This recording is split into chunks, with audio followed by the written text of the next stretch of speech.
ጤና ይስጥልን። ወደ ሰዓቱ የስፖርት ዜናዎችን አልፋለን። ከዜናዎቹ ጋር ነዋይ ይመር ነኝ። ስንቄ ባንክ የስፖርት ዘገባ ስፖንሰራችንን ከልብ እናመሰግናለን። መንግስት የስፖርት ማዘውተሪያ ስፍራዎችን ለማስፋት የሰጠው ትኩረት የስፖርቱ ዘርፍ እንዲነቃቃ ያደረገ መሆኑን የኢፌዴሪ ባህልና ስፖርት ሚኒስትር ሸዊት ሻንካ ተናገሩ።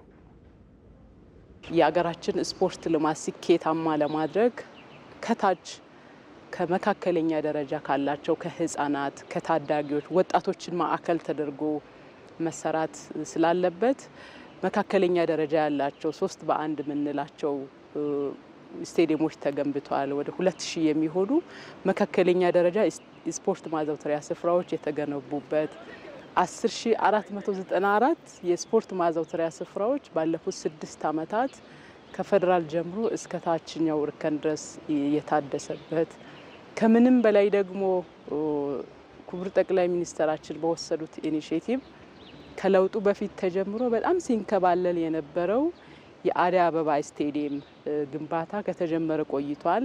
ቀሪ ስራ በሙሉ ተለይቶ በሁለት ሎት ተከፍሎ ለሚሰሩ ኮንትራክተሮች የተሰጠበትና በየአካባቢ ያሉ በየክልሎችም ያሉ ከለውጡ በፊት ተጀምሮ ሲንከባለሉ የነበሩ ስፖርት ማዘውተሪያ ስፍራዎች ግንባታ የተጀመረበት አዳዲስ ትላልቅ ስቴዲየሞችም በየክልሎች ግንባታ የተጀመረበት ከምንም በላይ ደግሞ ብቁ ንቁ አሸናፊ ዜጋን ለመፍጠር ስፖርት የማይተካ ሚና ስላለው ስፖርትን ባህል ከማድረግ አንጻር በትላልቅ ከተሞች የማህበረሰብ አቀፍ ስፖርት ወይም ደግሞ ማስ ስፖርት የሚባለው በየወር በትላልቅ ከተሞች እየተደረገ ነው ያለው። ሚኒስትሩ አያይዘውም ተቋርጦ የነበሩ ውድድሮች መመለሳቸውን አስታውሰው በቀጣዩ የግንቦት ወር የመላ ኢትዮጵያ ጨዋታዎች እንደሚመለስም ይፋ አድርገዋል። የታዳጊ ወጣቶች ስፖርት ውድድር አድርገናል። የባህል ስፖርት ውድድር አድርገናል። አሁን ደግሞ ግንቦት ወር ውስጥ የመላ ኢትዮጵያ ጨዋታ እናደርጋለን። ስለዚህ ስፖርት ከስፖርታዊ እንቅስቃሴ በላይ ህዝቦች ዘንድ ማህበራዊ ትስስርን፣ አንድነትን፣ አብሮነትን፣ መተሳሰብን ለመፍጠር የማይተካ ሚና ስላለው የጀመርናቸውን ስፖርታዊ እንቅስቃሴዎችን አጠናክረን የምንሄድበት ስፖርት እንዲሁ ከጨዋታነት ባለፈ ደግሞ ለብዙ ዜጎች ስራ እድል እንዲፈጥር ለማድረግ ደግሞ የስፖርትን የሚመራበት የስፖርት አስተዳደር ስርዓት እንዲኖረው የህግ ማዕቀፎችና የፖሊሲ ማሻሻያ ስራዎችንም የጀመርናቸው እስከ መስከረም ይጸድቃሉ የሚል እምነት አለን። ስፖርትን ከጨዋታነት ባለፈ ስፖርትን ከመዝናኛነት ባለፈ ለዜጎች ስራ እድል የሚፈጥር የአገር ገጽታ የሚገነባ መሳሪያ አድርገን መጠቀም ላይ ከምንም በላይ በቀረው ወራት በልዩ ሁኔታ አትኩረን የምንሰራቸው ስራዎች ይሆናሉ። በሌላ ዜና መንግስት ለስፖርት ትልቅ ትኩረት ሰጥቶ እየሰራ እንደሚገኝም ተገልጿል። 5ኛው ሀገር አቀፍ የስፖርት ለልማትና ለሰላም ቀን በኦሮሚያ ክልል ቄለም ወለጋ ዞን ደንቢ ዶሎ ከተማ በተለያዩ ሁነቶች እየተከበረ ይገኛል። መርሃ ግብሩ ትናንት በፓናል ውይይት ሲጀመር ዛሬ ደግሞ 11000 የህብረተሰብ ክፍሎች የተሳተፉበት የአካል ብቃት እንቅስቃሴ ተከናውኗል። በአካል ብቃት እንቅስቃሴው ላይ የፌዴራልና የከፍተኛ የክልል የከፍተኛ ስራ አመራሮች፣ ተማሪዎችና የደንቢ ዶሎ ከተማ ነዋሪዎችን ተሳታፊዎች ነበሩ። በመድረኩም ስፖርት ለሰላምና ለልማት ከፍተኛ ፋይዳ እንዳለው ተመላክቷል። በባህልና ስፖርት ሚኒስቴር የስፖርት ልማት ዘርፍ ሚኒስትር ዴኤታ መኪ መሐመድ መንግስት ከቅርብ ጊዜ ወዲህ ለስፖርቱ ትልቅ ትኩረት ሰጥቶ እየሰራ ነው ብለዋል። ህዝቡ ለስፖርትም ባህሉ እንዲያደርግ ሰፊ ስራዎች እየተሰሩ ነው ያሉት ሚኒስትር ዴኤታው የአካባቢውን ስፖርት ለማነቃቃት ሁነቱ በደንቢ ዶሎ ከተማ መደረጉንም ገልጸዋል። እንግዲህ ሁላችንም የምናውቀው ነው። ይህ ዞን ላለፉት 3-4 ዓመታት የሰላም ችግር የነበረበት አካባቢ ነው። አሁን ግን መንግስት በወሰዳቸው ህግ የማስከበር ስራዎችም እንዲሁም ደግሞ ህዝቡ ከመንግስት ጋር ሆኖ ሲንቀሳቀስ ስለነበርና አሁን የተሟላ ሰላም የተገኘበት አካባቢ በመሆኑ እዚህ አካባቢ ህዝብ ደግሞ ለስፖርት ያለው ቫልዩ በጣም ሀይ ስለሆነ ይሄንንም ለማነቃቃት ነው ማለት ነው እዚህ አካባቢ የተገኘ ነውና ሪሊ በጣም ደስ የሚል ደመቅ ባለ ሁኔታ ወጣቱ፣ ምሁሩ፣ መንግስት ሰራተኛ ሁሉም የደንቢ ዶሎና አካባቢ ማህበረሰብ በተገኘበት ደንቢ ዶሎ ሰላም መሆኗን ደንቢ ዶሎ ልማት ላይ መሆኗን ሌሎች መድረኮችም እኛን ተከትሎ እዚህ አካባቢ እንዲመጡ ለማድረግ በጋራ እያከበርን እንገኛለን ማለት ነው። በአጠቃላይ ዘንድሮ ስፖርት ለልማትና ለሰላም በሚል ስናከብር ከወረዳ ጀምረን ከዞን ጀምረን በክልል ደረጃ በተለያዩ ውድድሮች ሲከበር ቆይቷል። ዛሬ እዚህ ደንቢ ዶሎ ከተማ ላይ ደግሞ የማጠቃለያ ፕሮግራም ነው። በጣም ደመቅ ያለ ነው። በጣም የሚያምር ነው። የደንቢ ዶሎ ህዝብ በጣም ፍቅር እያሳየበት ያለበት ሁኔታ ነው። እንግዲህ ስፖርቱን ባህላዊ ያደረገ እንቅስቃሴ በቀጣይ ቀናትም ተጠናክሮ እንደሚቀጥል የገለጹት ደግሞ የኦሮሚያ ክልል የወጣቶችና ስፖርት ምክትል ቢሮ ኃላፊ ደሳሌ ጥላሁን ናቸው። ይህንን ስፖርቱን ስናካሂድ ልማቱን ስፖርት ለልማት ውስጥ ምን ድርሻ አለን፣ ስፖርት ጸጥታ ውስጥ ምን ድርሻ አለ እምሎ መልእክት አስተላልፏል አላስተላለፈ እምሎ አስተላልፏል። ይህንን ማስቀጠል አለበት ነው።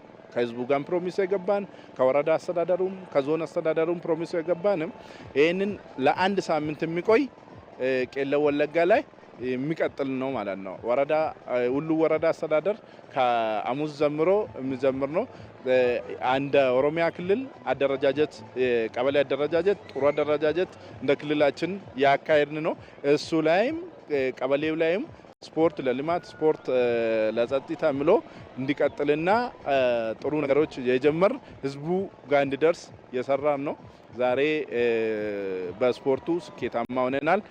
ቄለም ወለጋ ላይ እንደዚህ ትልቅ ከ6 ዓመት 7 ዓመት ወደኋላ ትልቅ ስኬታማ ስብሰባ ስኬታማ የስፖርት ህዝብ በአንድ ቦታ እንደዚህ መሰብሰቡ በጣም ስኬታማ ነው። የቄለም ወለጋ ዞን አስተዳዳሪ አቶ ገመቹ ጉርሜሳ ዝግጅቱ አካባቢው ወደ ቀደመ ሰላሙ መመለሱን የሚያሳይ ነው፣ በስፖርቱ ውጤታማ ዜጋ የመፍጠር እንቅስቃሴውም ተጠናክሮ ይቀጥላል ብለዋል። በየክልሉ የተደረገ የነበረውን ዛሬ ደግሞ በዞናችን ላይ ቄለም ወለጋ ላይ የወጣቶች እና ስፖርት እንዲሁም የባህልና ስፖርት ሚኒስቴር እዚህ ላይ አቅዶ ይህንን ቻንስ ሰጥቶልን ለህብረተሰባችንም ትልቅ አክብሮት እያሳዩ ነው። እኛ ደግሞ ይህንን ወስደን ደምቢዶሎ ላይ እያደረግን ያለ ነው። ትልቅ የማህበረሰብ አቀፍ ስፖርት እያካሄድ ነው። ይሄ ደግሞ ምንድን ነው መገለጫው ሰላም መኖሩና ስፖርት ለሰላም ትልቅ ድርሻ እንዳለው ስፖርት የሰራ ሰው ጤናማ አእምሮ እንዳለው ለሀገሪቷም ሆነ ለሰንደቅ ዓላማው ክብር እንዳለው የሚያሳይ ስፖርት ስለሆነ ለሰላማዊ ወደ ነበረበት ለመመለስ ዞኒቷም የስፖርት ምሳሌት እንዲሆን ይህንን እንቅስቃሴ እያደረግን ነው። ስፖርት ለልማትና ለሰላም ቀን ሲከበር በሀገር አቀፍ ደረጃ ለ5ኛ ጊዜ በዓለም አቀፍ ደረጃ ደግሞ ለ12ኛ ጊዜ ነው። ዘገባው የባልደረባችን ዮሴፍ ሹምዬ ነው። የኢትዮጵያ ፕሪሚየር ሊግ 25ኛ ሳምንት ጨዋታዎች ትናንት ቀጥለው ሲደረጉ ሐዋሳ ከተማ ወሳኝ ድል ማስመዝገብ ችሏል። ከወላይታ ዲቻ ጋር የተጫወተው ሐዋሳ ከተማ 1-0 በሆነ ውጤት ነው ማሸነፍ የቻለው። አሊ ሱሌማን ሐዋሳን አሸናፊ ያደረገች ግብ አስቆጥሯል። የሁለት ጊዜ የኢትዮጵያ ፕሪሚየር ሊግ አሸናፊ ሐዋሳ ከተማ በ24 ነጥቦች 15ኛ ደረጃ ላይ ተቀምጧል። ሲና ቡና በበኩሉ በፍቅረ ኢየሱስ ተወልደ ብርሃን ግብ ባህር ዳርን 1-0 አሸንፏል። ኢትዮጵያ ንግድ ባንክም ቅዱስ ጊዮርጊስን አሸንፏል።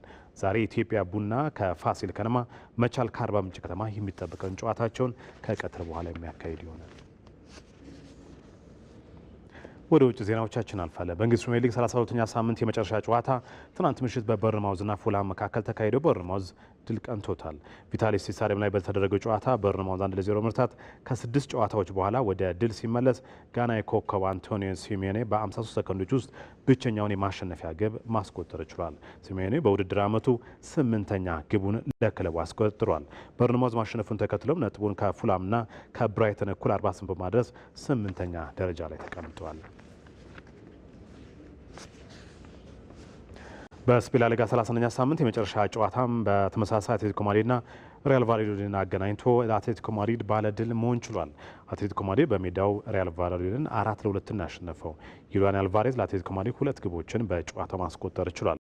አትሌቲኮ ማድሪድ በላሊጋ 7ኛ ተከታታይ ድሉን በማስመዝገብ ተከትሎ ከመሪው ባርሴሎና በ7 ነጥቦች ሁለተኛ ደረጃ ላይ ከሚገኘው ሪያል ማድሪድ ደግሞ በ3 ነጥቦች ዝቅ ብሎ በ63 ነጥቦች 3ኛ ደረጃ ላይ ተቀምጧል። በጣሊያን ሴሪያ ናፖሊ ኢምፖሊን በማሸነፍ ከመሪው ኢንተር ሚላን ጋር ያለውን ነጥብ ልዩነት አጠበበ። ናፖሊ በሜዳው ኢምፖሊን 3-0 በመርታት ነው ወደ ዋንጫ ፉክክሩ መመረስ የቻለው። ስኮት ማክቶሚናይ ለኔፕልሱ ክለብ 2 ግቦችን ሲያስቆጥር ሮሜዮ ሉካኩ አንዷን ግብ አስቆጥሯል። ሮሜዮ ሉካኩ ለናፖሊ በውድድር ዓመቱ 12 ግቦችን ሲያስቆጥር 10 ለግብ የሚሆኑ ኳሶችን አመቻችቶ አቀብሏል። ስኮት ማክቶሚናይ ደግሞ 9 ግቦችን ለናፖሊ በማስቆጠር ጥሩ እንቅስቃሴ እያደረገ ይገኛል። ኢንተር ሚላን በ70 ነጥቦች ሴሪያውን እየመራ ሲገኝ ናፖሊ 3 ነጥቦችን ዝቅ ብሎ በ68 ነጥቦች ይከተላል። ተመልካቾቻችን ለሰዓቱ የነበሩ የስፖርት ዜናዎች እነዚህ ነበሩ። በመዝናኛ ቻናላችን ከ7 ሰዓት ጀምሮ የአውሮፓ ቻምፒዮንስ ሊግ ዛሬና ነገ የሚጠበቁ ጨዋታዎችን ጨምሮ ሌሎች መረጃዎችን ወደ እናንተ እናደርሳለን። ጤና ይስጥልኝ።